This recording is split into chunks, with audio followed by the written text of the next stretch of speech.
Oi, pessoal, voltamos por aqui. Boa tarde.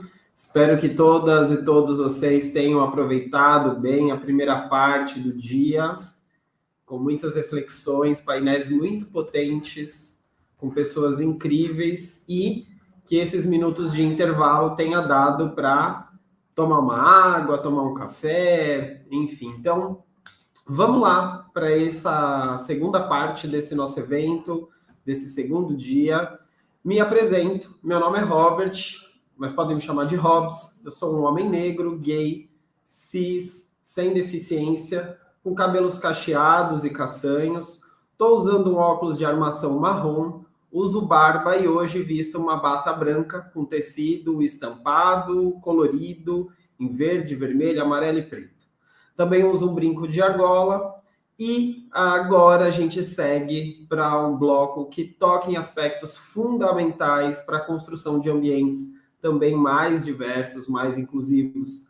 A gente vai falar sobre direitos humanos, sobre parentalidade, saúde mental e diversidade religiosa dentro das organizações. E para abrir esse momento, trago uma frase do ex-secretário-geral da ONU, Kofi Annan: a dignidade humana e os direitos humanos devem estar no centro da governança global e corporativa. Afinal, inclusão não é apenas um valor, é uma responsabilidade coletiva. E para guiar essa nossa primeira conversa, eu convido a Liz, que além de especialista em diversidade, equidade e inclusão, tem mestrado em análise e gestão de políticas internacionais, uma trajetória marcante no terceiro setor, também no mundo corporativo, foi pesquisadora, né, tem todo aí um olhar para o mundo, com esse olhar de pesquisadora, passou pelo Instituto Promundo e hoje ocupa a posição de especialista em diversidade, equidade e inclusão aqui na Impulso Beta. Liz, que já liderou muitos projetos de grandes empresas como Gerdau, L'Oréal, Itaú, Construtora Tenda, Grupo Elfa, enfim. Fiz uma breve apresentação aqui. Liz, a palavra é sua. Boa roda de conversa. Um abraço. Bom evento, pessoal. Obrigada, Hobbs. Olá, pessoal, boa tarde. É um prazer enorme estar aqui com vocês hoje. Como o Hobbs trouxe, né, me chamo Liz Cosmelli, sou especialista de diversidade aqui na Impulso Beta há mais ou menos uns 3 anos e mestre em análise de políticas internacionais. E hoje falo com vocês diretamente do Rio de Janeiro. E para dar início à minha autodescrição, eu sou uma mulher parda, então negra de pele clara, estou vestindo uma blusa marrom, com meus cabelos castanhos e bem cacheados, soltos na altura dos ombros, e estou usando de cor vermelho o meu batom, o meu óculos e um colar.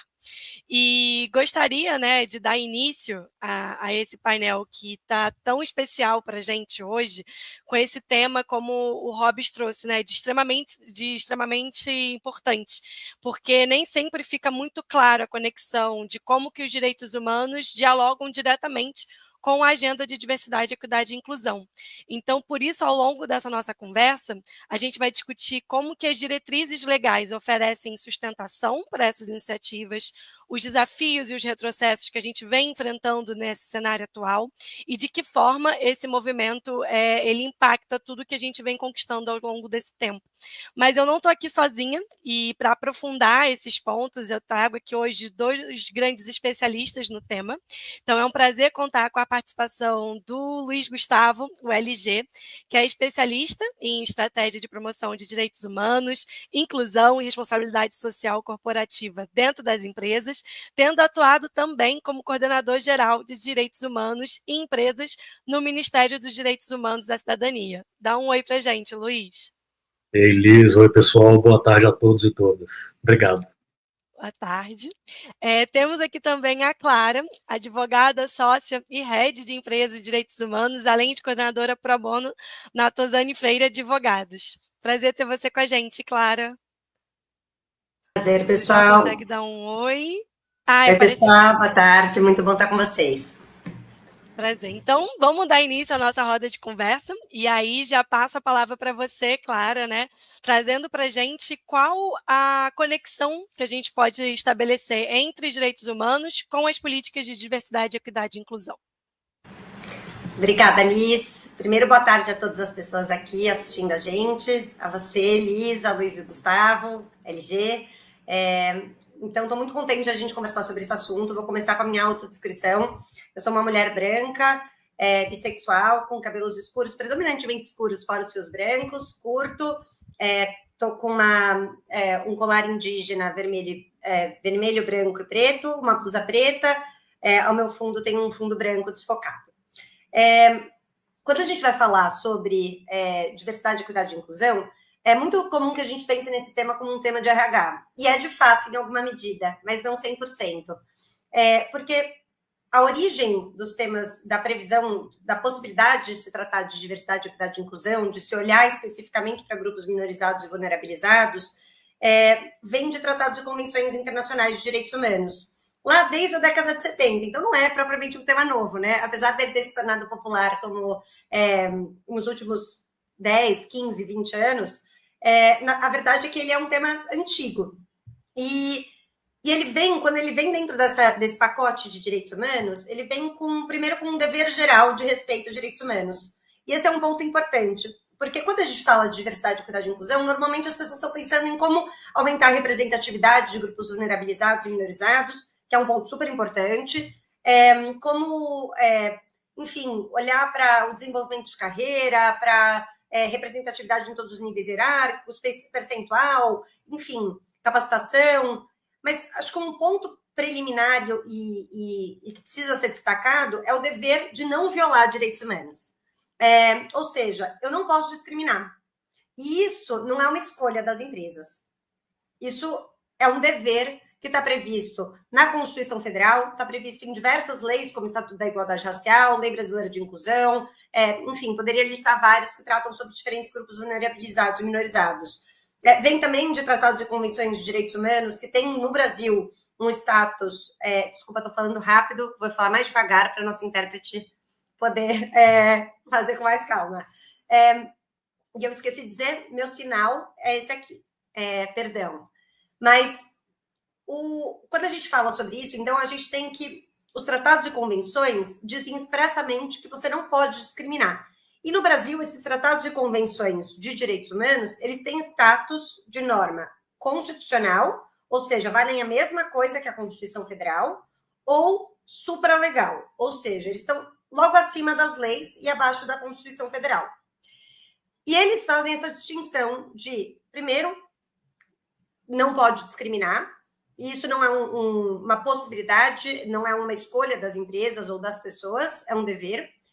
Mas daí eles prevêem um outro pedacinho que é importante, que entra no pacote de diversidade, equidade e inclusão, que é a possibilidade de você adotar medidas afirmativas. E a possibilidade e o dever de você olhar para cada grupo minorizado, para cada grupo de pessoas, para cada pessoa, a partir de marcadores sociais de vulnerabilidade. Então, com base nesses documentos, que hoje a gente pode dizer com muita segurança, que eu não posso criar uma vaga exclusiva para pessoas brancas, mas eu posso criar uma vaga exclusiva para pessoas negras. Eu não posso criar uma vaga exclusiva para pessoas cis, mas eu posso criar uma vaga exclusiva para pessoas trans. Eu não posso criar uma vaga exclusiva para pessoas heterossexuais ou para pessoas sem deficiência, mas eu posso criar uma vaga exclusiva para pessoas LGBTQIAPN+, ou para pessoas com deficiência. Então, acho que é bacana a gente ver o tema de diversidade, equidade e inclusão dentro da compreensão de que ele vem dos direitos humanos e deve ser visto a partir desses parâmetros. Perfeito, claro. Eu acho que quando você traz essa explicação, né, de como a gente tem bases legais, normativas, né, que sustentam esse dever das empresas de trabalhar a equidade e combater a discriminação, ela é importante para a gente fazer essa conexão de que a agenda e a pauta de diversidade, ela não tem nenhum aparato legal. E então isso eu acho muito importante reforçar da sua fala. E fazendo um link também com a palavra que eu queria passar para o LG agora, né, que leva o nome do nosso painel, que é essa nova política de direitos humanos, eu queria direcionar para você, LG, para contextualizar um pouco o público e a gente, né, sobre o que é essa nova política de direitos humanos para a empresa no Brasil. Legal, obrigado, Liz. Estou até colocando o cronômetro aqui para tentar me manter no tempo. Prazer estar com você novamente. Oi, Clara, prazer estar com você aqui também e todos e todas que nos assistem essa tarde. Eu sou o Luiz Gustavo, me conhecem como LG. Eu sou um homem negro pardo, cis, gay, casado com o Darlan. Sou mineiro de Belo Horizonte, ainda bem. Moro em São Paulo há 13 anos e no momento aqui agora eu estou usando uma camiseta de malha simples preta, um óculos de grau de armação transparente, meus cabelos são pretos, minha barba é preta, pequena, e ao meu fundo metade uma parede verde, a outra metade são alguns livros expostos. É isso. Bem, para falar sobre a nova política de direitos humanos em empresas, primeiramente quero só contextualizar. Eu atuo como consultor para empresas no tema de diversidade e inclusão desde 2018 e nos últimos 2 anos também, de alguma forma, abrangendo a agenda de direitos humanos em empresas, particularmente porque entre 2023 e 2024 eu deixei de atuar como consultor para aceitar um grande desafio, um belo desafio de compor a equipe do Ministério dos Direitos Humanos no governo federal, liderando uma coordenação nova no nosso país, e acho que isso é um motivo de orgulho para todos nós, brasileiros e brasileiras. Claro que eu sou suspeito para falar, mas é porque o tema é um tema absolutamente pertinente a todos nós, e em particular para alguns de nós, mais do que para outros, que é a coordenação de direitos humanos em empresas. Essa coordenação, além de outras iniciativas, foi responsável por iniciar o processo de construção de uma política nacional, pela primeira vez, de direitos humanos e empresas no Brasil. Bem, esse é um tema, estou falando muito sobre ineditismo, né? A primeira vez que a coordenação passou a existir, a primeira vez que uma política passa a existir, mas a agenda de direitos humanos e empresas no Brasil não é nova e não começou com esse governo em 2023. Ela é trabalhada há muitos anos, há mais de década, principalmente pela sociedade civil organizada, por universidades, por especialistas no tema que têm buscado trazê-lo para um debate mais amplo, inclusive no âmbito público.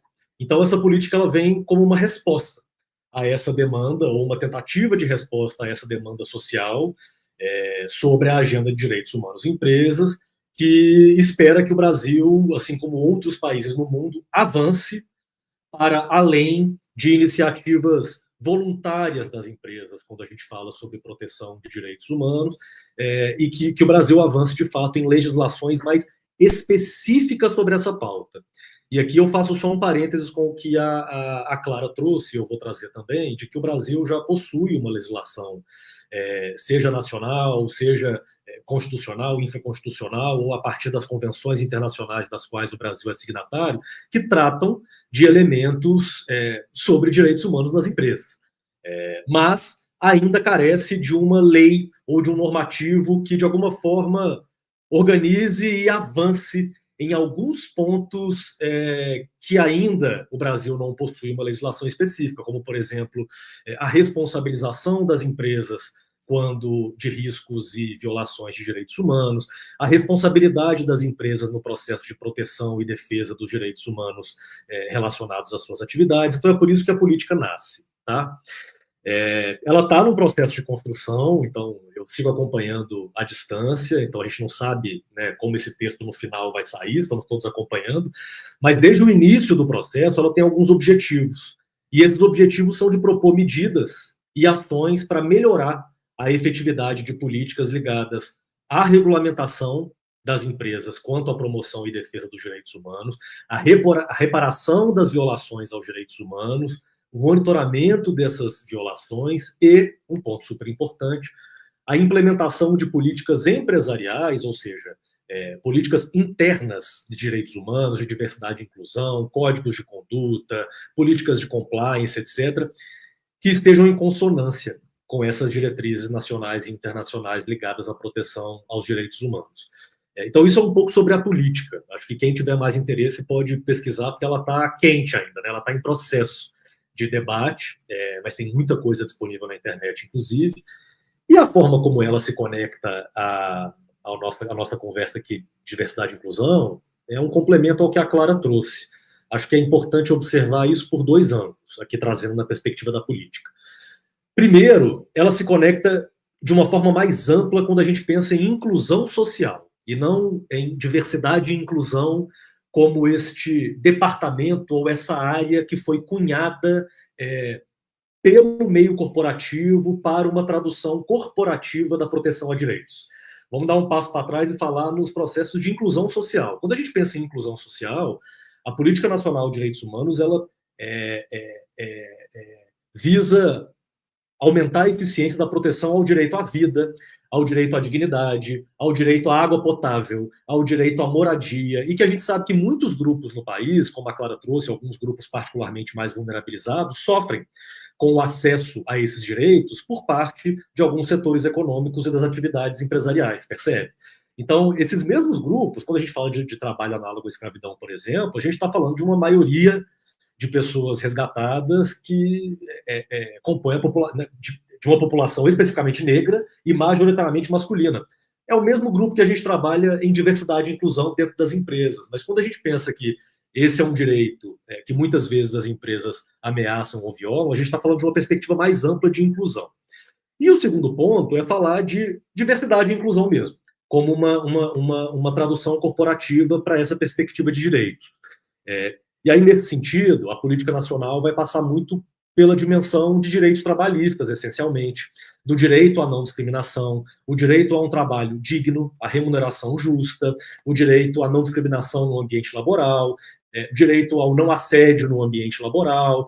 Então, aí a gente está falando de um recorte dentro da política que certamente, aqui eu estou me arriscando dizer, mas eu sei que de uma forma ou de outra isso vai estar refletido lá, vai propor algumas diretrizes que quem trabalha com diversidade e inclusão vai conseguir criar algumas conexões mais óbvias. É isso por enquanto. Muito obrigada, Ligia. Eu acho que tanto a fala da Clara, né, e a sua agora, acho que ela se complementam para ajudar a gente a fazer esse link do porquê quando a gente está falando de direitos humanos, a gente não exclui diversidade e vice-versa. E o que a gente vivencia muito na IB, nesse cenário atual, que vem sendo perguntado, assim, acho que é a pergunta de 1 milhão, né, é que nesse momento de tanto retrocesso, de resistência a essas pautas progressistas, como que vocês enxergam que essas discussões elas têm afetado o avanço da agenda de diversidade no ambiente corporativo? E aí acho que posso passar para a Clara de novo e aí em seguida ela passa para você, LG. Obrigada, Liz. Vou conectar muito com a fala do LG e também com a minha fala inicial. Acho que o primeiro ponto, existe uma confusão entre as discussões que existem nos Estados Unidos. Eu não sou uma expert jurídica sobre o ordenamento jurídico norte-americano, com a realidade brasileira. No Brasil, acho que a primeira mensagem para passar para, por exemplo, os RHs, para as pessoas que trabalham dentro das empresas com temas de diversidade, equidade e inclusão, ou que de alguma forma se relacionam com esses temas, a primeira mensagem no Brasil, a gente tem certeza absoluta, com a maior segurança jurídica possível, de que você não só pode, como deve olhar para marcadores sociais de vulnerabilidade para adotar as medidas necessárias para a redução de desigualdades. Então, quando você pega o Estatuto da Igualdade Racial, por exemplo, ele diz expressamente sobre a população negra. Então, ou quando você pega a Lei Brasileira de Inclusão, que foca em pessoas com deficiência, e diz expressamente que você pode e deve adotar as medidas necessárias para a inclusão de pessoas com deficiência no mercado de trabalho. E também poderia usar tratados e convenções internacionais que dizem expressamente sobre a possibilidade de se adotar as medidas necessárias temporárias, mas o temporário aqui não é em 2, 3 anos, né? Ninguém resolve problemas estruturais em 2, 3 anos, mas pelo tempo necessário para que exista uma redução de desigualdades não só naquele espaço corporativo, mas naquela sociedade de forma ampla. Então, esse é o primeiro elemento, da possibilidade no Brasil, juridicamente, de se dar um tratamento diferenciado para pessoas com base em seus marcadores sociais de vulnerabilidade. O segundo ponto que eu acho que é importante é que você só percebe racismo, por exemplo, em um ambiente que tem pessoas negras. Pessoas brancas, quando estão sozinhas, não percebem a existência do racismo. Por quê? Porque vai começar a percepção sobre a existência de uma discriminação se dá principalmente quando os grupos com aquele marcador social estão presentes nos espaços corporativos. Então, o avanço de medidas de diversidade, da representatividade, traz um ponto muito positivo, que é você compreender o problema que existe dentro do seu espaço corporativo. E o segundo aspecto é um desafio, que é também o fato de que você vai perceber o problema que existe no seu espaço corporativo.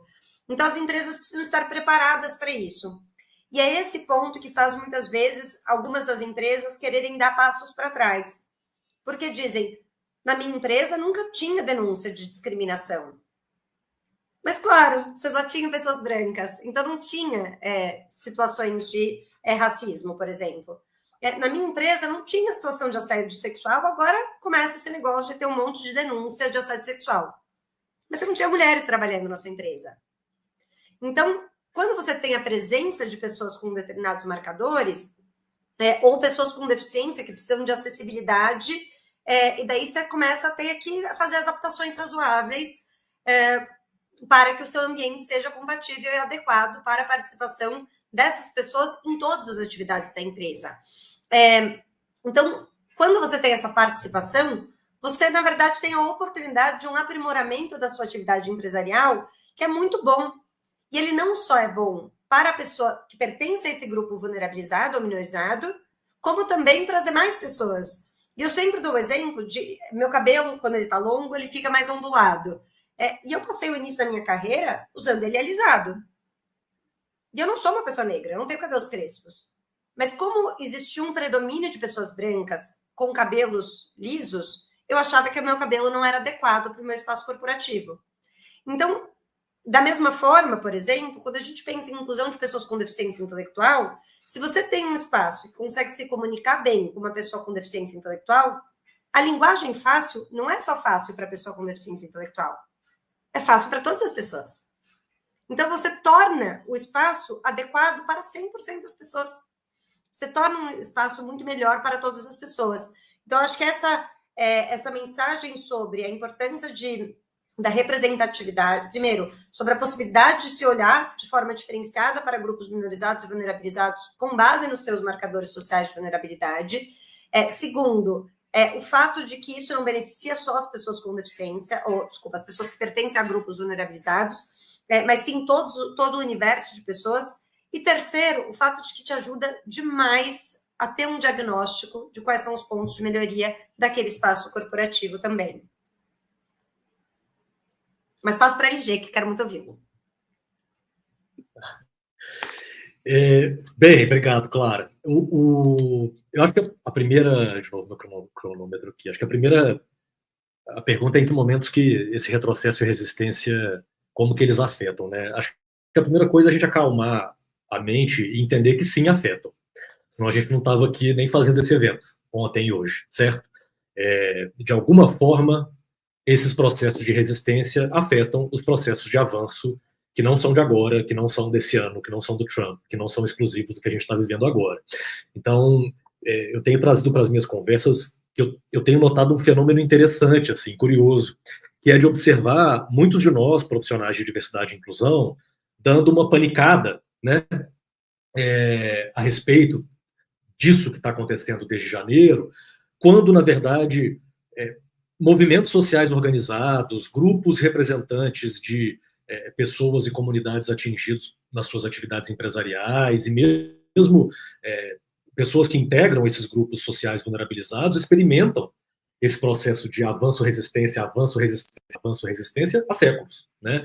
Não é uma novidade quando a gente enxerga avanços no sentido de proteção a direitos, haver algum processo de resistência. O que está acontecendo agora é mais um deles. É claro que ele tem as suas particularidades, mas eu acho que, de saída, é importante a gente se situar nisso. principalmente quem trabalha diretamente dentro das empresas com diversidade e inclusão, que são pessoas que podem estar experimentando um pouco mais de ansiedade nesse momento, né? E aí, esse momento, que eu não vou chamar de retrocesso, vou chamar de resistência, é um momento de resistência, ele traz uma oportunidade de revisão, de pensamento analítico, de pensamento crítico da parte de quem trabalha com diversidade e inclusão, a separar o joio do trigo, tanto no mercado, né, nas empresas, quanto em nós, os profissionais que trabalham com essa pauta. Nas empresas, primeiramente é importante entender que nós somos um país que mira muito a gestão de negócios ou as doutrinas de gestão de negócios de empresas americanas e europeias, né? Seja pela influência dessas mesmas empresas, né, multinacionais operando aqui no Brasil, seja por um aspecto cultural mesmo do capitalismo brasileiro de se basear e se mirar na doutrina da administração de negócios americana, né? Muito da filosofia vem de lá. Não à toa a gente usa muitas palavras em inglês, literalmente, né? Na dinâmica corporativa, na gestão de negócios. Diversidade e inclusão não é diferente, e não sei se todo mundo sabe disso, né? Diversidade e inclusão é algo importado dos Estados Unidos, né? É lá que começa essa onda de trabalhar diversity and inclusion nas organizações, e aqui no Brasil a gente praticamente importou igual, assim, o nome, a forma de se fazer, a forma de se operar, os pilares, claro, com alguma adaptação, porque a gente é muito bom nisso, mas vem de lá. Então, quando alguma coisa como esse momento acontece, é importante a gente lembrar disso, de que a gente tem uma habilidade muito grande em adaptar essas questões que a gente importa para a nossa realidade. E aí a gente vai ter 3 caminhos, né? As empresas que vão rapidamente apenas como se diz, vão ficar mais tranquilas, inclusive, como a gente já viu alguns depoimentos de empresas do tipo, ai, que bom, então, agora a gente pode também isso era apenas um modismo, era apenas uma onda que a gente estava surfando, mas olha só, o pessoal já está dando para trás, a gente também não vai seguir adiante. A gente já tem posicionamentos públicos nesse sentido, ou seja, de empresas que aparentemente nunca efetivamente tiveram diversidade e inclusão como algo estratégico. Por outro lado, empresas, e muitas delas no Brasil, tá? É importante dizer isso, se posicionando já contrárias a esse movimento de resistência. A gente teve na semana passada, retrasada, os fóruns, né?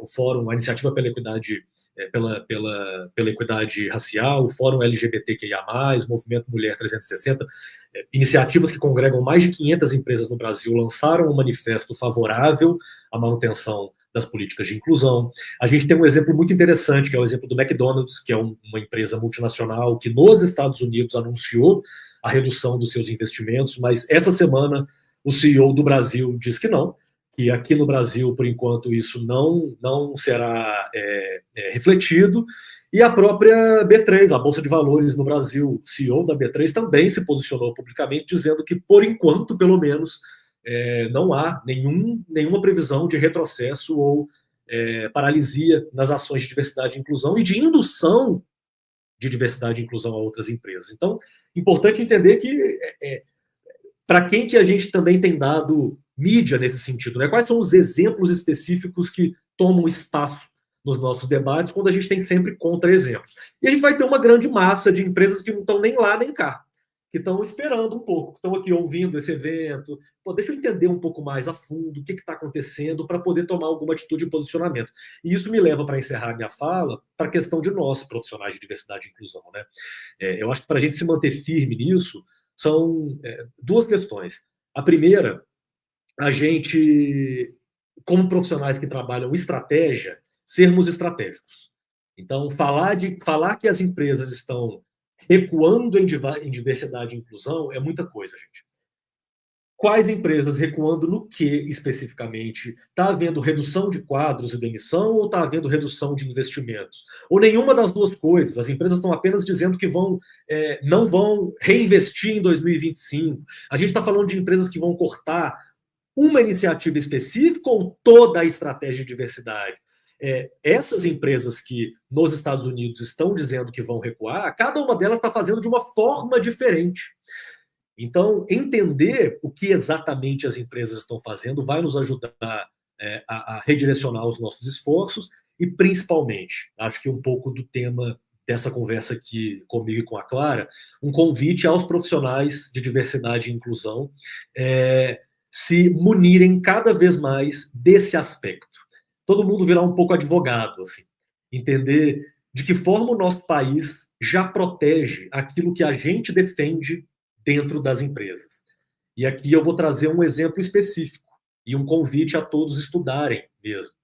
A gente está falando da política nacional, mas existe um projeto de lei, a Clara sempre fala desse projeto do PL, né, Clara?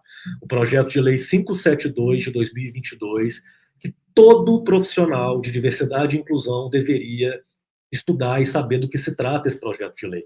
Porque esse projeto de lei está lá no Congresso, parado, e ele pode avançar caso nós, inclusive, profissionais de diversidade e inclusão, passemos a fazer um lobby mais constante a respeito dele, porque ele é um PL sobre direitos humanos em empresas, e que aqui eu vou ler para vocês. Devem promover, respeitar e assegurar os direitos humanos nas suas atividades, pautando a sua atuação pelas seguintes diretrizes: respeitar todas as normas internacionais e nacionais que proíbem a discriminação, em particular por motivos de raça, cor, gênero, orientação sexual, e ali ele lista todos os outros marcadores sociais dos quais a gente está super acostumado a trabalhar no nosso dia a dia. Então, para fechar minha fala, é convidar profissionais de diversidade e inclusão a seguir se aprofundando tecnicamente nesses aspectos que podem fortalecer aquelas questões que a gente tem tratado numa lógica mais corporativa e que agora ela pode ganhar mais estofo para nós. Muito obrigada, LG. Acho que foi fundamental. Clara, desculpa, eu te cortei?